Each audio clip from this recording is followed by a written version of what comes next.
Sa mahigit 2 linggo na lang ang natitira sa regular season, unti-unti nang nagiging malinaw ang NBA playoff picture. Sa Western Conference, set na ang postseason field.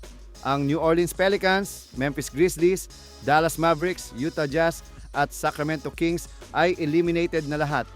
Pero ang positioning, lalo na sa play-in tournament, ay hindi pa fully settled. Sa Eastern Conference, medyo mas fluid pa ang sitwasyon. Ang Milwaukee Bucks at Chicago Bulls ay mathematically alive pa para sa play-in. Pero kailangan ng dramatic na late season comeback ng dalawa para makapasok sa contention. Meanwhile, patuloy na nagbo-build ng kanilang cases para sa postseason awards ang mga biggest stars ng liga. Si reigning MVP Shai Gilgeous-Alexander ay nananatiling heavy favorite para mag-repeat kasama sina Luka Doncic at Victor Wembanyama sa conversation. Pinalakas ni Gilgeous-Alexander ang kanyang case sa another dominant season.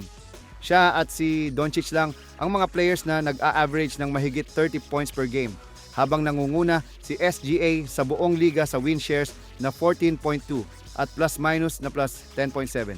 Sa ibang bahagi ng awards race, ang mga injuries at ang 65-game rule ay nag-reshape ng laban. Si two-time MVP Giannis Antetokounmpo at 41-year-old na si LeBron James ay parehong ineligible para sa postseason awards dahil sa 65-game requirement ng NBA, habang si 3-time MVP Nikola Jokic ay isang laro na lang ang pwedeng palampas bago siya mahulog sa ibaba ng threshold.